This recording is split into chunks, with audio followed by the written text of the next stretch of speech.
Muy buenos días, un gusto estar acá en el programa.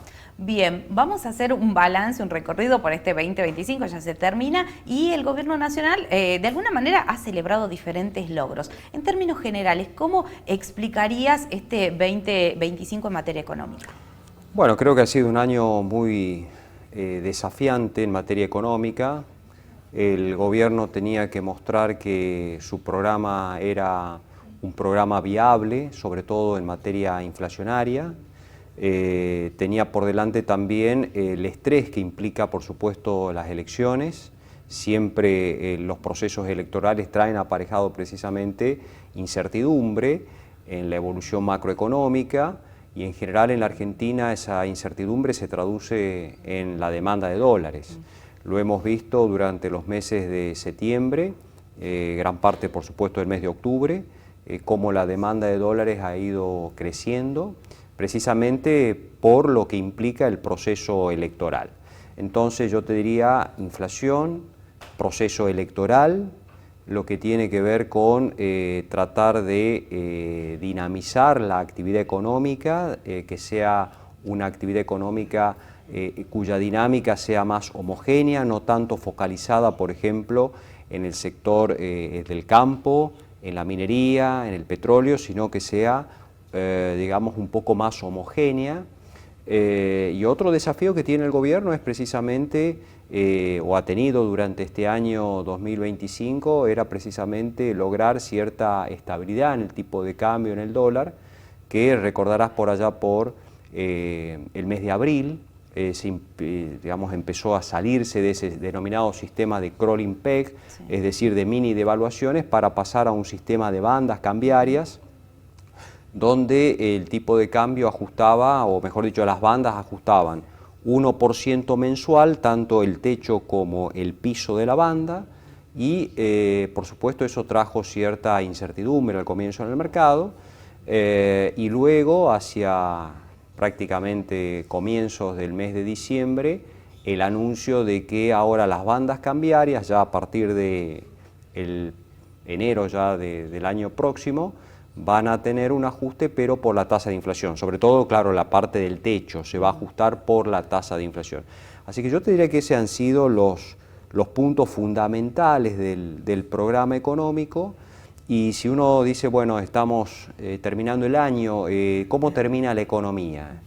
Yo te diría que la economía termina en alguna medida fortalecida por una baja de la inflación.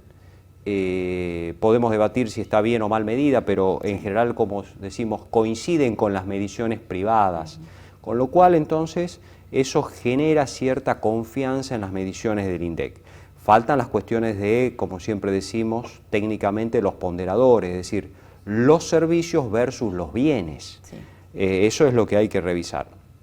Termina la economía con cierta estabilidad en el tipo de cambio, un dólar que luce más controlado, llamémosle así, y con una inflación que va a estar en el orden del 30%, que veníamos de una inflación durante el 2023 del 211%, 117% en el 24 y 30% en el 2025, con la expectativa de que, de acuerdo con las pautas de presupuesto del año que viene, la inflación, según el gobierno, estaría alrededor del 10%.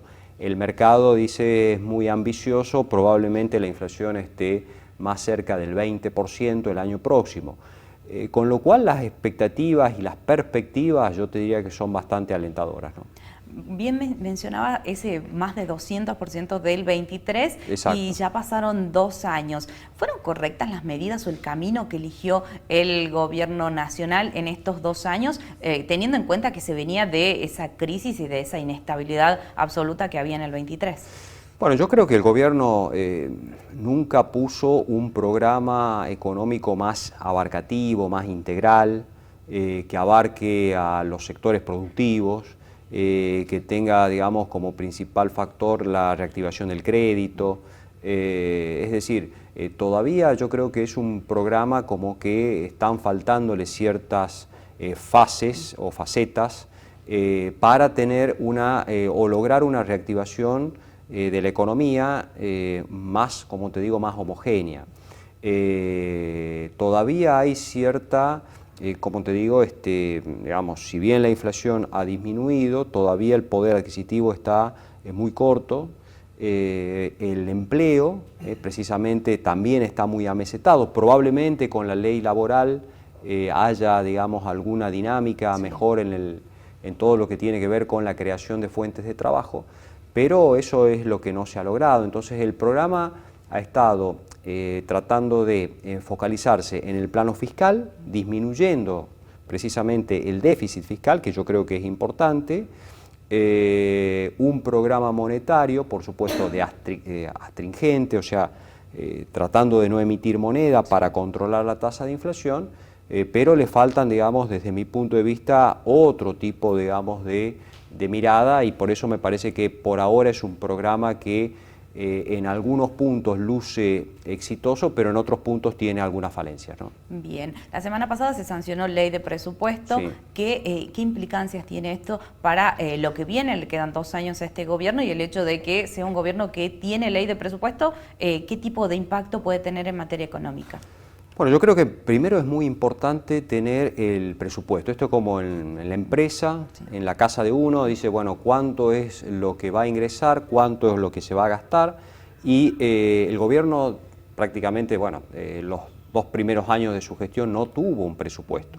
Y eso genera mucha incertidumbre en la economía, porque no contar con un presupuesto aprobado, debatido en el Congreso, trae aparejada una cuestión de cierta falencia institucional. Es decir, si vos no tenés un presupuesto para poner sobre la mesa y trabajar sobre ese presupuesto, es como que la economía va un poco, digamos, un poco al día a día, ¿no? Entonces a mí me parece que la sanción del presupuesto es algo muy importante porque le da un marco precisamente al programa económico, más previsible. Uno puede debatir si está bien asignado o no, pero eso es otra cuestión. Claro. Sí es importante contar con una ley de presupuesto donde precisamente, como te digo, le da al gobierno y sobre todo a los agentes económicos en general mejores perspectivas. Es como el camino a seguir en cuanto a recursos, en cuanto a gastos, y a mí me parece también muy importante que se haya sancionado un presupuesto con superávit fiscal, que eso también es una muy buena señal para los mercados. ¿Y por qué para los mercados? Y uno dice, bueno, pero para la gente, para todos, no es mejor. Pero el problema es que la Argentina tiene el próximo 9 de enero un vencimiento muy importante de 4.300 millones de dólares, y Argentina tiene que salir del ahogo financiero que tiene. Sí. Y la única forma de salir del ahogo financiero que tiene el gobierno y la economía es volver a los mercados de crédito internacionales, a poder refinanciar las deudas a tasas civilizadas.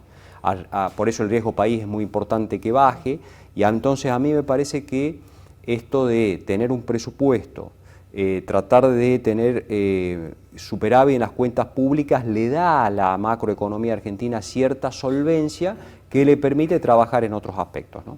Eduardo, muchísimas gracias. Gracias a vos, Mariana, y muy buen año. Igualmente, gracias. Un placer. Seguimos con Carla.